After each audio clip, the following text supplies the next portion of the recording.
ये है LG SP8A, एक ऐसा साउंड बार जिसकी डिमांड कमेंट सेक्शन में, इंस्टाग्राम डीएम में आप लोगों की काफी लंबी समय से चल रही थी। आप लोगों ने ये सोच रखा था कि कितनी मैजिकल साउंड है इसकी। देखिए मैजिकल तो है, और कितनी मैजिकल है वो आज मैं आपको इस वीडियो में बताऊंगा। और सबसे बड़ा राज ये कि ये साउंड बार लगभग सेम प्राइस पे आता है यामाहा YS209 के, अगर किसी अच्छे डिस्काउंट या सेल में हो। तो क्या ये उससे बेटर है, और बेटर है तो कितना बेटर है, वो भी आज इस वीडियो में जानेंगे। और तीसरा सवाल कि ये साउंड बार आता है 3.1.2 कॉन्फ़िगरेशन के साथ, जिसमें से 2 अपवर्ड फायरिंग स्पीकर्स हैं और साउंड बार में ऊपर की तरफ दिए हैं, जिसका मतलब ये है कि वो जो आवाज है सीलिंग से टकरा के आपके कानों तक पहुंचेगी और एक सराउंड साउंड क्रिएट करेगी। तो इसका कितना बड़ा फायदा है ये भी हम इस वीडियो में जानेंगे। और डेफिनेटली अगर ये सिस्टम अच्छा है तो इसकी बेस्ट पॉसिबल सेटिंग्स क्या हैं जिससे आप इसको सुनो और आपको मजा आ जाए। तो डिफरेंट सिनेरियो में इसकी बेस्ट पॉसिबल सेटिंग्स क्या है थ्रू रिमोट, वो भी पूरी समझने की कोशिश करेंगे इस वीडियो में। वैसे यामाहा YS209 हो या LG SP8A हो, इन दोनों के प्राइस के ठीक आधे से भी कम पे एक ऐसा सिस्टम मैं बहुत जल्द आपको दिखाने वाला हूं, जो कि एक साउंड बार बिल्कुल नहीं है, लेकिन क्लैरिटी के मामले में इनको काफी हद तक टक्कर दे रहा है। सोच के देखिए जरा, प्राइस इनसे भी आधा और क्लैरिटी उतनी। तो बहुत जल्द वो वीडियो आने वाली है, तब तक के लिए आप उस सिस्टम को गैस कर सकते हैं कमेंट सेक्शन में, और वो साउंड बार बिल्कुल नहीं है, आपको हिंट दे देता हूं। Now coming back to LG SP8A, sound तो काफी इसका अच्छा है जो कि मैं आगे डिस्कस करूंगा, लेकिन इसका रिमोट, इसकी लुक, इसकी सबवूफर यूनिट, इसकी फिनिशिंग, वो भी काफी हद तक यूनिक है। इसमें जो आपको साउंड बार यूनिट मिलती है इसी प्राइस या इससे कम प्राइस में आने वाली जो साउंड बार यूनिट्स हैं उनके कंपैरिजन में थोड़ी सी बड़ी है, और 3 तरफ से फैब्रिक से ढकी हुई है। देखिए कि जो फैब्रिक है इसका काफी ध्यान रखना होता है, क्योंकि डस्ट पार्टिकल को काफी जल्दी ट्रैप करता है, तो रूम में साफ सफाई का काफी अच्छा ध्यान रखना होता है। यहाँ आपको 7 इंच का एक्टिव वायरलेस सबवूफर मिल जाएगा, जिसका पीछे की तरफ बेस पोर्ट दिया गया है, और एक फ्रंट फायरिंग सबवूफर है जिसका पावर आउटपुट है 220 वॉट। साउंड बार में ऊपर की तरफ कुछ जरूरी कैपेसिटिव टच कंट्रोल्स दिए गए हैं, और पीछे की तरफ सारे जरूरी कनेक्टिविटी ऑप्शंस जैसे कि HDMI इन पोर्ट, HDMI EARC 2.1 पोर्ट और एक optical port. And also this sound bar has Bluetooth 5.3, Apple AirPlay support, Chromecast support and Google assistant support. देखिए इसमें जो HDMI इन पोर्ट है वो कि मामूली HDMI इन पोर्ट नहीं है, ये डॉल्बी विजन तक के हाई डायनेमिक रेंज कंटेंट को पास थ्रू कर सकता है। फॉर एग्जांपल अगर आप इसमें एक्सटर्नल स्ट्रीमिंग डिवाइस लगाते हो जैसे कि 4K फायर टीवी स्टिक या 4K fire TV stick max, उसके through 4K, Dolby vision, Dolby Atmos, इन सभी कंटेंट को अपने टीवी पर एंजॉय कर सकते हो। And another benefit of having HDMI in port is, अगर आप साउंड बार ले आए हो जो डॉल्बी एटमॉस को तो सपोर्ट करता है, लेकिन आपका टीवी किसी भी कारण से डॉल्बी एटमॉस को सपोर्ट नहीं करता है, तो आपको सिर्फ फायर टीवी स्टिक अपनी HDMI इन पोर्ट में लगानी है और आप अपने साउंड बार से डॉल्बी एटमॉस का मजा ले सकते हो। अब आपको टीवी के ऊपर डिपेंड होने की जरूरत नहीं है फॉर डॉल्बी एटमॉस। अब देखिए जैसे कि मैंने पहले बताया कि ये साउंड बार 3.1.2 कॉन्फ़िगरेशन के साथ आने वाला साउंड बार है।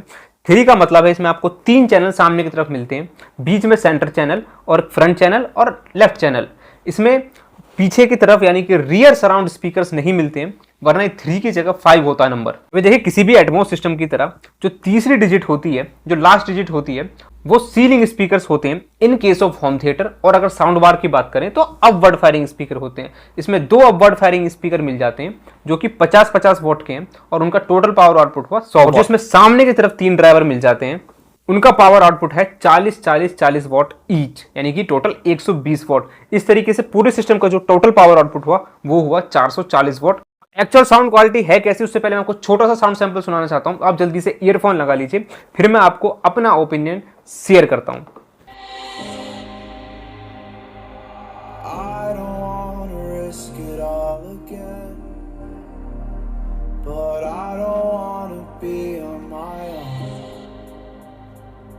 It always goes much better in my head, but the feelings end up wasted. So I'm sorry for breaking down when you said you got me. I'm used to being let down, but I'm home. If I'm falling too fast, then you'll catch me. You'll catch me. So I'm sorry. You might have to see I'm not falling. No doubt इस sound bar की जो clarity है वो really really really magical है। अब वो कैसे, मैं समझाने की कोशिश करता हूँ। इस साउंड बार में सामने की तरफ 3 ड्राइवर्स के अलावा 2 सिल्क डोम ट्यूटर्स भी मिल जाते हैं, और वो एक हाई क्वालिटी सिल्क डोम ट्यूटर्स हैं। और वो जो डिटेलिंग ऐड कर रहे हैं साउंड में, वो बहुत ही ज्यादा इनक्रेडिबल है। ये ट्यूटर आपके साउंड बार की साउंड में इतनी अच्छी हाइज प्रोड्यूस कर रहे हैं, जब भी कोई म्यूजिक में कोई हाई नोट आएगी तो स्पार्कल की तरह वो हाइज आपके पूरे रूम में बिखर जाएंगी, आपको ऐसा महसूस होगा। और जो एयर्स हैं, जिनको हम बिल्कुल लास्ट हाई फ्रिक्वेंसीज बोलते हैं, वो भी यहाँ क्लियरली आपको सुनने को मिलेंगी, जो कि बजट साउंड बार में थोड़ा सा मुश्किल है उनको सुन पाना। देखिए, ये जो सिल्क डोम ट्यूटर्स हैं, ये वोकल्स एंड इंस्ट्रूमेंट की जो हार्मोनिक्स होती हैं, उनमें भी काफी अच्छी डिटेल्स ऐड कर रहे हैं, जिनकी वजह से वो और ज्यादा रिच लगती हैं। जो हाइज हैं वो बूस्टेड रखी गई है थोड़ी सी, जिसकी वजह से साउंड और ज्यादा रिच और ज्यादा स्वीट लग रही है। अब वोकल्स की बात करते हैं। वोकल्स को जब आप ध्यान से सुनोगे एक शांत एनवायरनमेंट में, तो आपको बहुत अच्छा सुकून फील होगा, और डेफिनेटली आप जब रोज कंटिन्यूसली सुनते रहोगे तो आप एडिक्ट भी हो जाओगे इसके। मैंने दूर दूर तक वोकल्स में कमी ढूंढने की कोशिश की, मुझे कोई कमी नहीं मिली। जबरदस्ती की कमी निकाली जा सकती है, पर वो एक जबरदस्ती ही होगी। इंस्ट्रूमेंट भी काफी यहाँ एक रियलिस्टिक नेचर में सुनाई दे रहे हैं, जो कि काफी अच्छा साउंड सेपरेशन, एक अच्छा साउंड स्टेज क्रिएट करके दे रहे हैं आपको।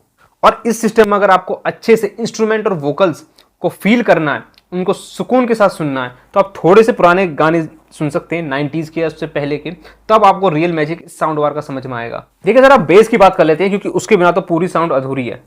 अब बेस के बारे में बताने से पहले एक चीज मैं आपको बता दूं कि बेस को अगर आपने रिमोट से फुल किया हुआ है, साउंड सिग्नेचर के हिसाब से ये एक V shaped sound signature create करता है।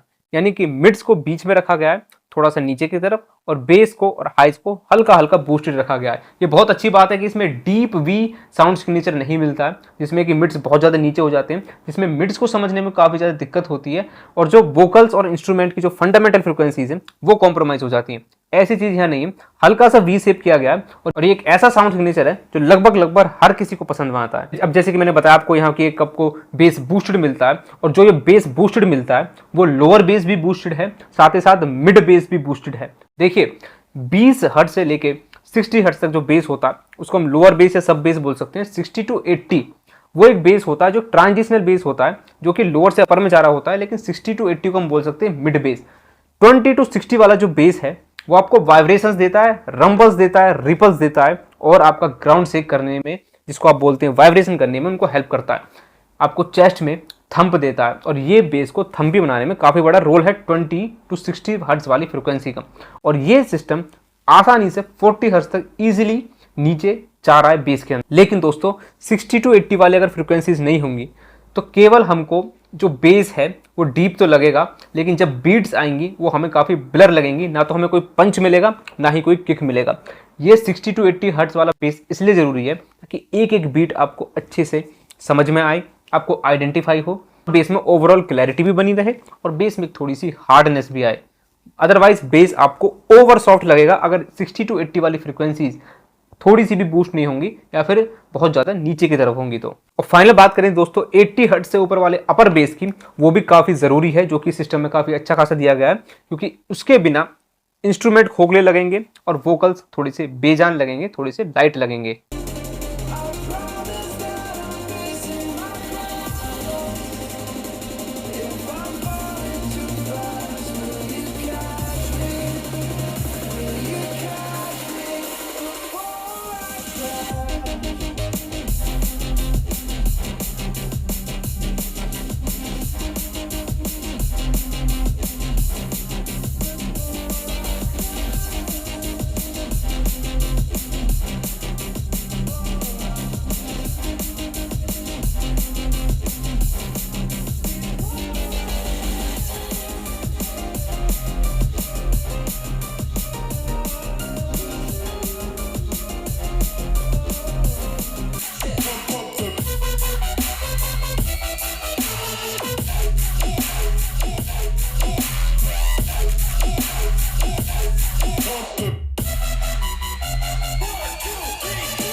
अब देखिए, बेस में आपको कंप्लीट पैकेज मिल जाता है। आप हाई वॉल्यूम पर रख के इसको सुनेंगे, अच्छी खासी वाइब्रेशंस मिलेंगी, आपके पूरे रूम को और आपकी बॉडी को दोनों को शेक करा देगा। इतना अच्छा इसका सब बेस है, इतना अच्छा लोअर बेस है इसका। मिड बेस, अगर आपको पंजाबी गाने के अंदर हार्ड एंड सॉलिड बीट सुनना पसंद है, वो मिड बेस आपको डिलीवर कराएगा। और बहुत अच्छी चीज ये है कि जहां मिड बेस की जरूरत है वहां मिड बेस प्रोड्यूस हो रहा है, जहां लोअर बेस की जरूरत है वहां लोअर बेस प्रोड्यूस हो रहा है। एक दूसरे में चीजें खिचड़ी की तरह मिल नहीं रही आपस में। और जहां इंस्ट्रूमेंट की बात है, उनको रियलिस्टिक लगाने के लिए अपर बेस की परफॉर्मेंस काफी अच्छी है। इन शॉर्ट में बात करूं, अपर बेस, लोअर बेस और मिड बेस अलग से आइडेंटिफाई हो रहे हैं इजीली। अभी जो मैंने आपको चीजें बोली बेस के बारे में, वोकल्स के बारे में, इंस्ट्रूमेंट के बारे में, वो आपको काफी अच्छी लगी होंगी, लेकिन सेटिंग्स, एक प्रॉपर सेटिंग होना बहुत जरूरी है। देखिए रिमोट में आपको इसके तरह तरह के फंक्शंस मिलेंगे, music mode, movie mode, standard mode, AI mode. गानों के समय जब भी आप म्यूजिक सुन रहे हो तो जरूरी आप इसे म्यूजिक मोड पे रखें, जिससे आप स्टीरियो स्पीकर्स इसके जब प्ले होंगे तो एक अच्छा स्टीरियो सेपरेशन आपको सुनाई दे। इसमें आप बेस को 0 पे रख सकते हैं, और अगर आप पंजाबी हिप हॉप गाने सुन सकते हैं तो बेस को +6 पे रख सकते हैं। और यहाँ बिल्कुल भी जरूरी नहीं है इसको सिनेमा मोड पे रखने के लिए, क्योंकि सिनेमा मोड पे करते हैं इसके जो ओवरहेड स्पीकर्स हैं वो एक्टिव हो जाते हैं, जिससे कि जो सराउंड आवाज है म्यूजिक के अंदर आने लगती है, और वो काफी एक डल लगती है, काफी आर्टिफिशियल लगती है। क्योंकि सिंपल सी चीज है, कोई छत पे बैठ के इंस्ट्रूमेंट प्ले नहीं कर रहा होगा, तो इसलिए म्यूजिक को स्टीरियो में जो सुनने का जो मजा है वो ज्यादा रियलिस्टिक लगता है। हाँ, जब आप डॉल्बी एटमॉस कंटेंट इस साउंड बार से प्ले करोगे उस वक्त ये मोड्स काम नहीं करेंगे। स्क्रीन पे लिखा आएगा आपके नॉट सपोर्टेड, वहां ऑटोमेटिकली जो अपवर्ड फायरिंग स्पीकर से एक्टिव हो जाएंगे। उसको आपको रिमोट को वॉल्यूम फुल कर देना है, वो वॉल्यूम आएगी ओवीसी करके, यानी कि ओवरहेड वॉल्यूम कंट्रोल, यानी कि ओवरहेड वॉल्यूम कंट्रोल, उसको आप +6 कर दीजिए। और एक चीज का आपको ध्यान रखना है, कम आवाज पे आपको वो जो छत से टकरा के आवाज आने वाली है वो कम आवाज पे नहीं लगने वाली है। उसके लिए आपको वॉल्यूम को अच्छे खासे लेवल पे ले जाना पड़ेगा, 60-70% या उससे भी ज्यादा पे। और वो भी सब्जेक्टिव है, आपकी सीलिंग मटेरियल क्या है, सीलिंग की डिस्टेंस साउंड बार से एग्जैक्टली कितनी है, और जो मूवी है उसमें डॉल्बी एटमॉस को किस तरीके से प्रोड्यूस किया गया है। यहां मैं आपका एक वहम मिटा दूं कि बिल्कुल भी आपको ऐसा नहीं लगने वाला है कि छत से आवाज आ रही है। जैसे कि होम थिएटर के अंदर सीलिंग के अंदर स्ट्रेटेजिकली प्लेस्ड सिस्टम होते हैं, फिजिकल स्पीकर्स होते हैं जो काफी अच्छे तरीके से प्लेस किए जाते हैं। उनमें जो आवाज आती है और इसकी जो आवाज छत से टकरा के आती है उसमें जमीन आसमान का अंतर है। यहाँ को एक हल्का सा वर्चुअल सराउंड इफेक्ट मिलेगा। और एक और मोस्ट इंपोर्टेंट चीज मैं आपको बता दूं, ये 3.1.2 सिस्टम है। अगर ये 5.1.2 होता, फॉर एग्जाम्पल 2 पीछे के सराउंड स्पीकर होते फिजिकली जो प्लेस हम कर सकते थे, उससे और ज्यादा सराउंड इफेक्ट अच्छा आता। लेकिन 3.1.2 है सिस्टम है, आपको पीछे की तरफ रखने के लिए कोई स्पीकर नहीं मिलते, और जो 2 स्पीकर मिलते हैं वो भी साउंड बार के अंदर है, ना कि आपको सीलिंग के अंदर आपको प्लेस करने हैं वो स्पीकर्स। तो इस वजह से एक वर्चुअल सराउंड इफेक्ट यहाँ क्रिएट करके देगा, it is not real surround. अब फाइनल क्वेश्चन आपका, ये साउंड बार अच्छा है और यामाहा की भी मैंने खूब तारीफ की थी, तो यामाहा के कंपैरिजन में साउंड बार कैसा है? देखिए डेफिनेटली अगर मैं साउंड बार को मान लूं 27 से 28 हजार रुपए और यामाहा की भी लगभग वही कॉस्ट है, तो डेफिनेटली ये साउंड बार बेटर है। और उसके मैं कुछ रीजन दे देता हूं और मैं आपको लास्ट में बताऊंगा कितना बेटर है। देखिए कुछ पैरामीटर्स ऐसे हैं जहां एलजी जो है यामाहा से आगे है, बिल्कुल क्लियर कट डिफरेंस समझ में आ जाता है। जैसे कि एलजी की जो लाउडनेस है वो ज्यादा है as compare to Yamaha. Surround sound के मामले में बात करें, यामाहा एक 2.1 सिस्टम है जहां वो आपको ना तो वर्चुअल सराउंड साउंड मिलेगी ना ही रियल सराउंड साउंड मिलेगी। हालांकि वो डॉल्बी डिजिटल को सपोर्ट करता है, लेकिन उसके बावजूद भी इतनी अच्छी सराउंड साउंड आपको वहां नहीं मिलेगी जो यहाँ मिलेगी। और फिर मैं अगेन बात कर रहा हूँ, एलजी में आपको वर्चुअल सराउंड साउंड मिलती है क्योंकि डॉल्बी एटमॉस को सपोर्ट करता है, अपवर्ड फायरिंग स्पीकर है, तो इसकी वजह से थोड़ा सा एक्स्ट्रा ऐड हो जाता है सराउंड साउंड के अंदर, जो कि अगेन मैं बोलना चाहूंगा वर्चुअल है, लेकिन उसके बावजूद भी जो सराउंड साउंड इफेक्ट है वो एलजी में बेटर। नेक्स्ट चीज फीचर्स, उसमें भी एलजी एक कदम आगे है। जैसे कि मैंने बताया आपको HDMI इनपुट में डॉल्बी विजन तक का आपको सपोर्ट मिल जाता है। अब साउंड में जो मुझे मोटा मोटा डिफरेंस समझ में आया, वो सबसे बड़ा डिफरेंस है वोकल्स के अंदर। वोकल्स यामाहा के अंदर वार्म है और एलजी के अंदर थोड़े से ब्राइट हैं। कहने का मतलब यामाहा के अंदर जो वोकल्स हैं थोड़े से बेस हैवी हैं, थोड़े से भारी हैं। एलजी के अंदर कंपैरेटिव बेस उतना ज्यादा नहीं मिलेगा, उतना ज्यादा भारी वोकल्स नहीं मिलेंगे, लेकिन वो ब्राइट हैं, डिटेल हैं। तो डिटेलिंग की जहां बात की जाए वहां एलजी 2 कदम आगे है यामाहा से। बाकी यामाहा का जो साउंड क्लैरिटी है, साउंड स्टेज है, वो भी काफी अच्छा है। बेस में भी दोस्तों गजब की क्लैरिटी है यामाहा में। बेस की मैं बात करूं, थोड़ा सा लोअर बेस, जिसको थम्पी बेस पसंद है, वो हल्का सा ज्यादा है एलजी के अंदर।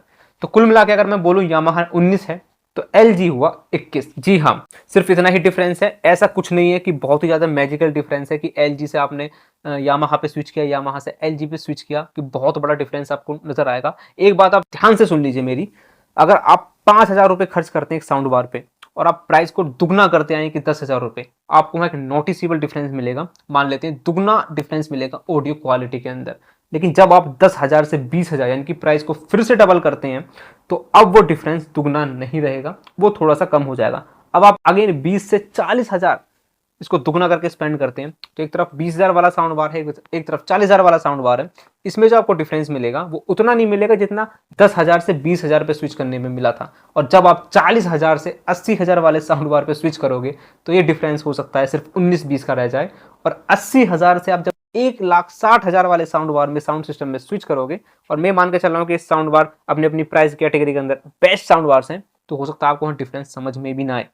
तो ये होती है दोस्तों, ऐसे ही चीज़ें वर्क करती हैं। जैसे जैसे प्राइस हाई होता जाता है वो जो डिफरेंस है, वो जो आपको एक मैजिकल डिफरेंस आप जिसको बोलते हो, वो कम कम कम कम होता जाता है और लास्ट में आके सिर्फ हल्के से साउंड डिफरेंस के लिए हमको लाखों रुपए खर्च करने पड़ते हैं। तो दोस्तों ये था पूरा वीडियो। अब LG SP8A और यामाहा YS209 की मैंने फाइल दी गई है नीचे, आप उनको सुनिए। मैंने वो गाने उसमें पुराने गाने भी लिए, पंजाबी गाने भी लिए, सैड सॉन्ग भी लिए, इंग्लिश सॉन्ग्स भी लिए और दोनों को सेम प्ले किया है, वही गाने LG में फिर यामाहा में। दोनों फाइल्स को आप ध्यान से सुनिए और मुझे कमेंट में बताइए क्या आप मेरी बात से एग्री करते हैं या नहीं करते हैं।